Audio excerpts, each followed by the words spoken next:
प्यारी दोस्तों, आज हम फिर से एक नई कहानी लेकर आपके सामने आए हैं। इस ऑडियो पॉडकास्ट में आपका स्वागत है। ये पॉडकास्ट कहानियों का एक ऐसा मेला है जहां आपको हर स्वाद की कहानियां मिलेंगी। आज की हमारी कहानी है नमक का दारोगा। इस कहानी के लेखक हैं प्रेमचंद। जब नमक का नया विभाग बना और ईश्वर प्रदत्त वस्तु के व्यवहार करने का निषेध हो गया, तो लोग चोरी छिपे इसका व्यापार करने लगे। अनेक प्रकार के छल प्रपंचों का सूत्रपात हुआ। कोई घूस से काम निकालता था, कोई चालाकी से। अधिकारियों के पौबारह थे। पटवारी गिरी का सर्वसम्मानित पद छोड़ छोड़कर लोग इस विभाग की बरकंदाजी करते थे। इसके दारोगा पद के लिए तो वकीलों का भी जी ललचाता था। ये वो समय था जब अंग्रेजी शिक्षा और ईसाई मत को लोग एक ही वस्तु समझते थे। फारसी का प्राबल्य था। प्रेम की कथाएं और श्रृंगार रस के काव्य पढ़कर फारसीदा लोग सर्वोच्च पदों पर नियुक्त हो जाया करते थे। मुंशी वंशीधर भी जुलेखा की विरह कथा समाप्त करके मजनू और फरहाद के प्रेम वृत्तांत को नल और नील की लड़ाई और अमेरिका के आविष्कार से अधिक महत्व की बातें समझते हुए रोजगार की खोज में निकले। उनके पिता एक अनुभवी पुरुष थे। समझाने लगे, बेटा, घर की दुर्दशा देख रहे हो, ऋण के बोझ से दबे हुए हैं। लड़कियां हैं, वे घास फूस की तरह बढ़ती चली जाती हैं। मैं कगारे पर का वृक्ष हो रहा हूं, न मालूम कब गिर पड़ूं। अब तुम ही घर के मालिक मुख्तार हो। नौकरी में ओहदे की ओर ध्यान मत देना, ये तो पीर का मज़ार है। निगाह चढ़ावे और चादर पर रखनी चाहिए। ऐसा काम ढूंढना जहां कुछ ऊपरी आय हो।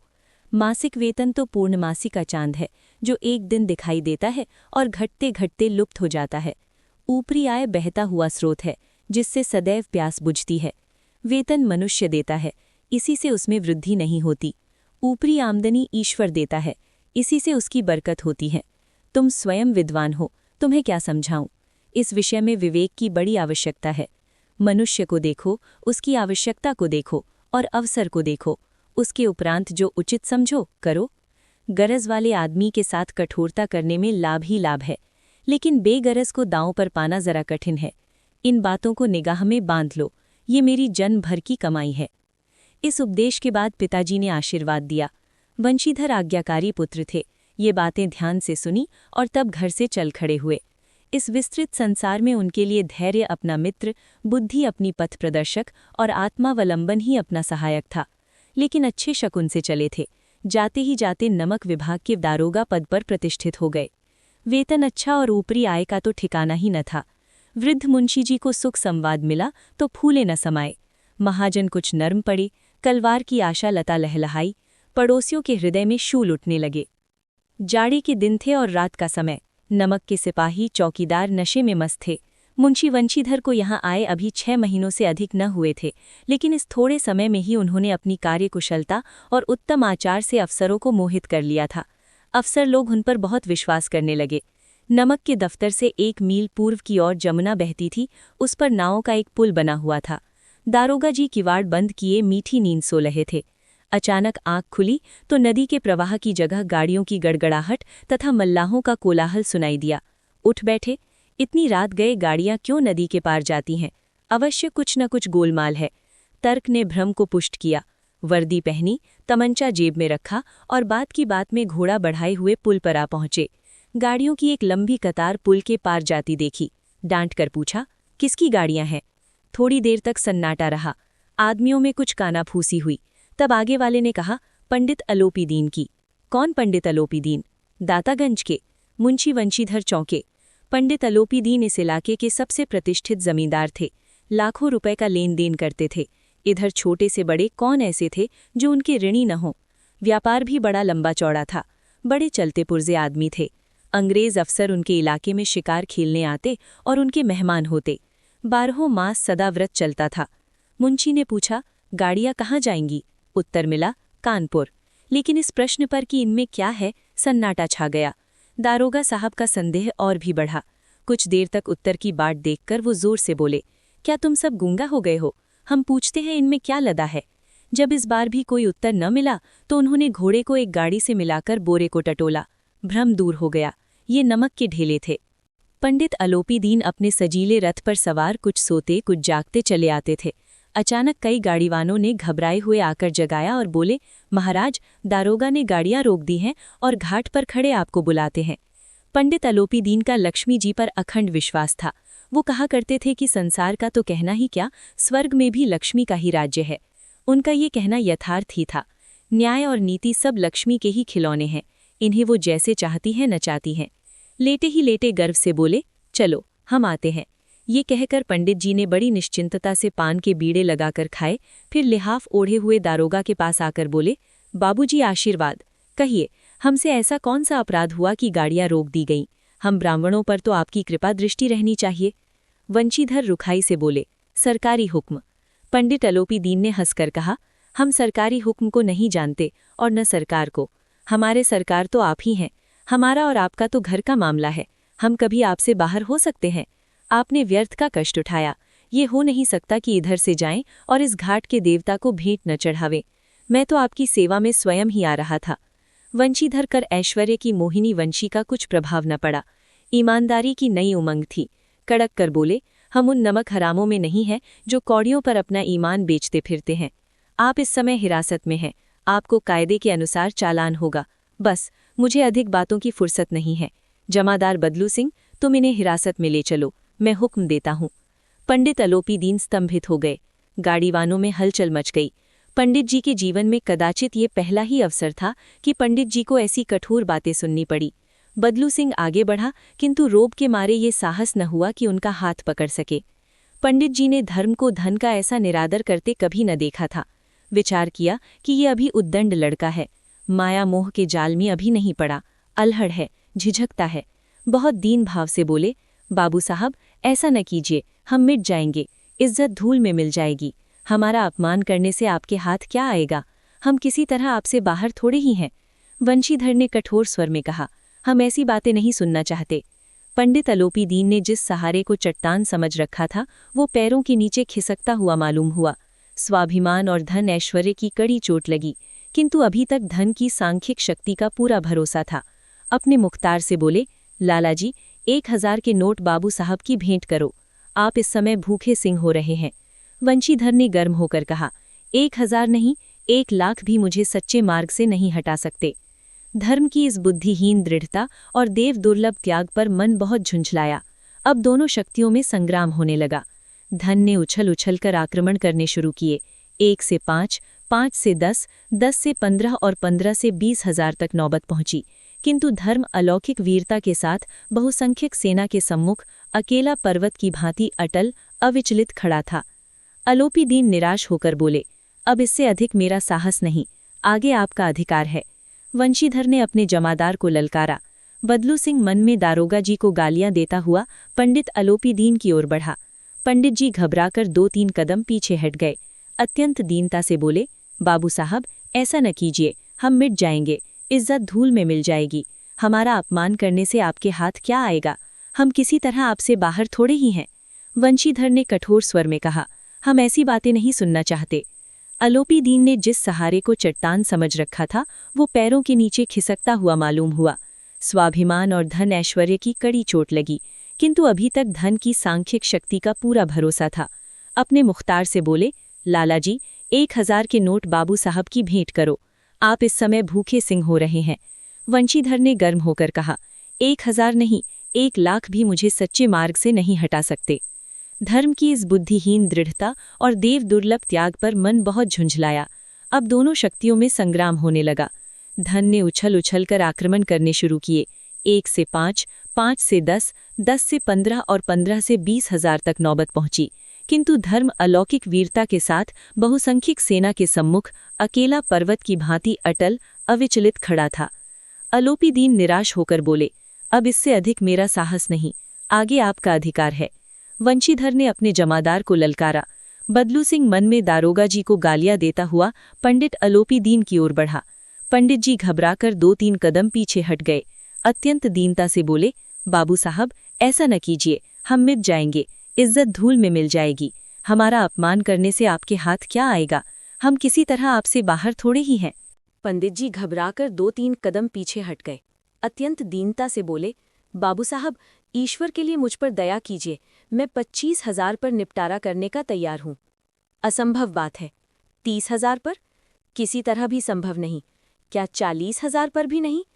40,000 नहीं, 40 लाख पर भी असंभव है। बदलू सिंह, इस आदमी को हिरासत में ले लो। अब मैं एक शब्द भी नहीं सुनना चाहता। धर्म ने धन को पैरों तले कुचल डाला। अलोपीडीन ने एक हृष्ट-पुष्ट मनुष्य को हथकड़ियां लिए हुए अपनी तरफ आते देखा। चारों ओर निराश और कातर दृष्टि से देखने लगे। इसके बाद मूर्छित होकर गिर पड़े। दुनिया सोती थी, पर दुनिया की जीभ जागती थी। सवेरे देखिए तो बालक वृद्ध सबके मुंह से यही बात सुनाई देती थी। जिसे देखिए वही पंडित जी के इस व्यवहार पर टीका टिप्पणी कर रहा था। निंदा की बौछारें हो रही थीं, मानो संसार से अब पापी का पाप कट गया। पानी को दूध के नाम से बेचने वाला ग्वाला, कल्पित रोज नामचे भरने वाले अधिकारी वर्ग, रेल में बिना टिकट सफर करने वाले बाबू लोग, जाली दस्तावेज बनाने वाले सेठ और साहूकार, ये सब के सब देवताओं की भांति गर्दनें चला रहे थे। जब दूसरे दिन पंडित अलोपीदीन अभियुक्त होकर कांस्टेबलों के साथ हाथों में हथकड़ियां, हृदय में ग्लानि और क्षोभ भरे, लज्जा से गर्दन झुकाए अदालत की तरफ चले, तो सारे शहर में हलचल मच गई। मेलों में कदाचित आंखें इतनी व्यग्र न होती होंगी। भीड़ के मारे छत और दीवार में कोई भेद न रहा। किंतु अदालत में पहुंचने की देर थी। पंडित अलोपीडीन इस अगाध वन के सिंह थे। अधिकारी वर्ग उनके भक्त, अमले उनके सेवक, वकील मुख्तार उनके आज्ञापालक और अर्दली चपरासी तथा चौकीदार तो उनके बिना मोल के गुलाम थे। उन्हें देखते ही लोग चारों तरफ से दौड़े। सभी लोग विस्मित हो रहे थे। इसलिए नहीं कि अलोपीडीन ने ये कर्म किया, बल्कि इसलिए कि वो कानून के पंजे में कैसे आए। ऐसा मनुष्य जिसके पास असाध्य साधन करने वाला धन और अनन्य वाचालता हो, वो क्यों कानून के पंजे में आए? प्रत्येक मनुष्य उनसे सहानुभूति प्रकट करता था। बड़ी तत्परता से इस आक्रमण को रोकने के निमित्त वकीलों की एक सेना तैयार की गई। न्याय के मैदान में धर्म और धन में युद्ध ठन गया। वंशीधर चुपचाप खड़े थे। उनके पास सत्य के सिवा न कोई बल था, न स्पष्ट भाषण के अतिरिक्त कोई शस्त्र। गवाह थे, किंतु लोभ से डामाडोल। यहाँ तक कि मुंशी जी को न्याय भी अपनी ओर से कुछ खिंचा हुआ दिख पड़ता था। वो न्याय का दरबार था, परंतु उसके कर्मचारियों पर पक्षपात का नशा छाया हुआ था। किंतु पक्षपात और न्याय का क्या मेल? जहाँ पक्षपात हो, वहाँ न्याय की कल्पना नहीं की जा सकती। मुकदमा शीघ्र ही समाप्त हो गया। डिप्टी मजिस्ट्रेट ने अपनी तजवीज़ में लिखा, पंडित अलोपीदीन के विरुद्ध दिए गए प्रमाण निर्मूल और भ्रमात्मक हैं। वो एक बड़े भारी आदमी हैं। ये बात कल्पना के बाहर है कि उन्होंने थोड़े लाभ के लिए ऐसा दुस्साहस किया हो। यद्यपि नमक के दारोगा मुंशी वंशीधर का अधिक दोष नहीं है, लेकिन ये बड़े खेद की बात है कि उसकी उद्दंडता और विचारहीनता के कारण एक भले मानुस को कष्ट झेलना पड़ा।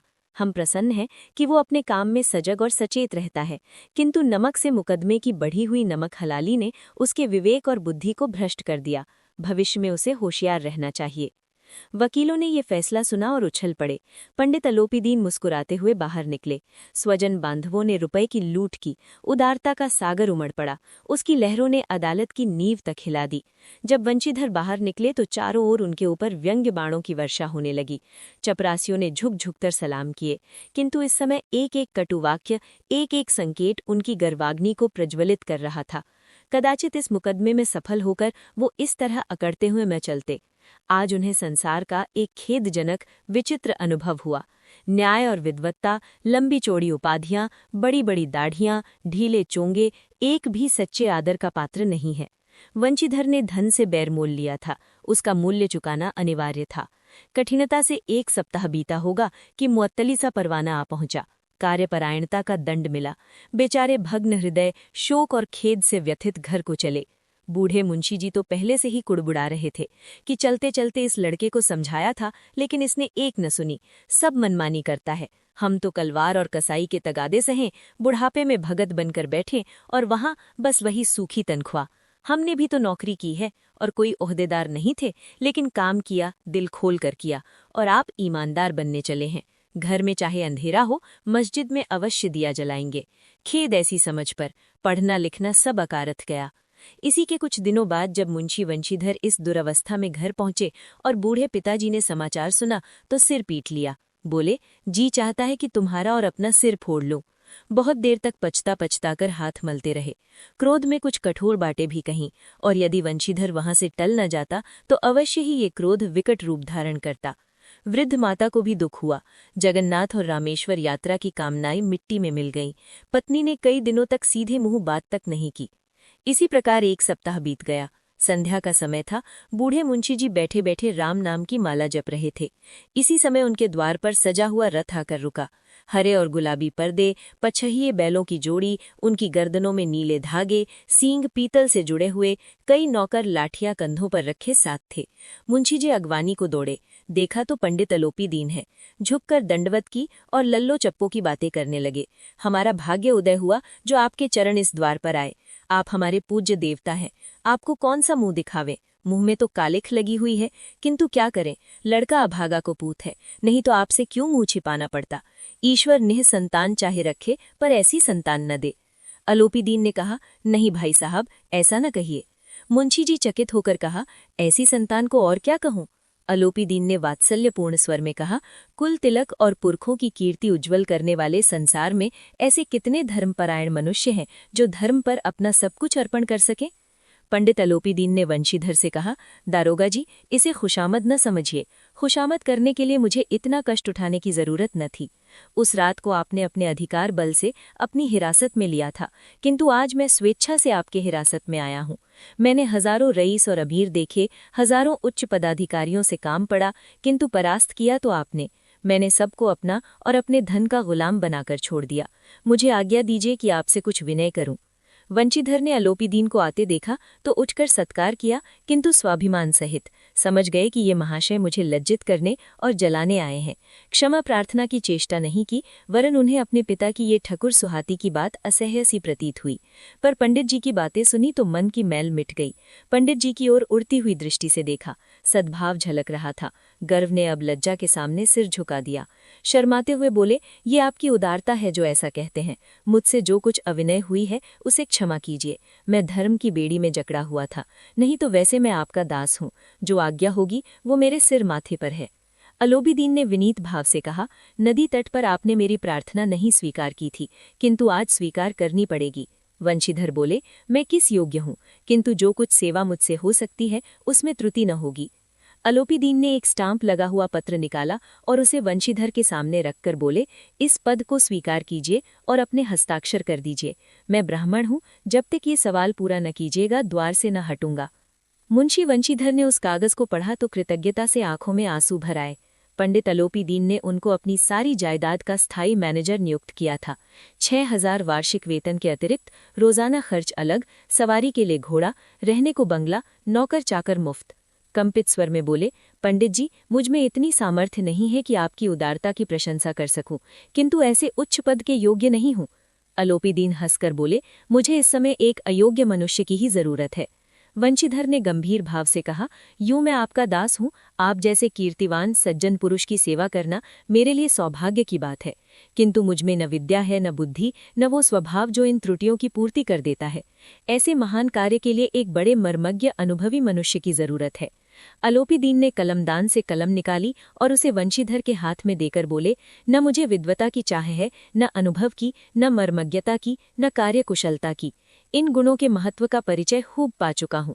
अब सौभाग्य और सुअवसर ने मुझे वो मोती दे दिया जिसके सामने योग्यता और विद्वत्ता की चमक फीकी पड़ जाती है। ये कलम लीजिए, अधिक सोच विचार न कीजिए, दस्तखत कर दीजिए। परमात्मा से यही प्रार्थना है कि वो आपको सदैव वही नदी के किनारे वाला बेमुरव्वत, उद्दंड, कठोर परंतु धर्मनिष्ठ दारोगा बनाए रखे। वंशीधर की आंखें डबडबा आईं। हृदय के संकुचित पात्र में इतना एहसान न समा सका। एक बार फिर पंडित जी की ओर भक्ति और श्रद्धा की दृष्टि से देखा और कांपते हुए हाथ से मैनेजरी के कागज पर हस्ताक्षर कर दिए। अलोपी दीन ने प्रफुल्लित होकर उन्हें गले लगा लिया। नमक का दारोगा कहानी से ये सीख मिलती है कि ईमानदारी, सत्यनिष्ठा और कर्तव्यनिष्ठा सबसे बड़ी संपत्ति है जो धन और प्रलोभन पर विजय प्राप्त करती है। कठिन परिस्थितियों में सही निर्णय लेने से अंततः सदाचार की जीत होती है और एक ईमानदार व्यक्ति की समाज में हमेशा कद्र होती है। ये कहानी दिखाती है कि शुरुआती मुश्किलें आने पर भी धैर्य और सच्चाई के रास्ते पर चलने वाले को अंत में उसका अच्छा फल मिलता है, जैसा कि मुंशी वंशीधर को मिला। मुख्य सीखें। ईमानदारी का महत्व। मुंशी वंशीधर ने पैसों के लालच में आकर अपने कर्तव्य से समझौता नहीं किया, जिससे उनकी ईमानदारी की जीत हुई। कर्तव्यनिष्ठा। कठिन समय में भी अपने कर्तव्य का पालन करना और सही गलत का भेद समझना आवश्यक है। धर्म पर धन की विजय। ये कहानी दिखाती है कि धन पर धर्म और नैतिकता की जीत होती है और एक ईमानदार व्यक्ति के सामने बड़े बड़े लोग भी नतमस्तक हो जाते हैं। भ्रष्टाचार के खिलाफ आवाज। ये कहानी भ्रष्टाचार के विरुद्ध खड़े होने और समाज में नैतिक मूल्यों को बनाए रखने का संदेश देती है। साहित्य का प्रभाव। मुंशी प्रेमचंद ने इस कहानी के माध्यम से दिखाया कि साहित्य कैसे सामाजिक मुद्दों को उठाकर लोगों को प्रेरित कर सकता है और बदलाव ला सकता है। संक्षेप में, ये कहानी हमें जीवन में सत्य, निष्ठा और नैतिकता के रास्ते पर चलने की प्रेरणा देती है, चाहे परिस्थितियां कितनी भी कठिन क्यों न हों।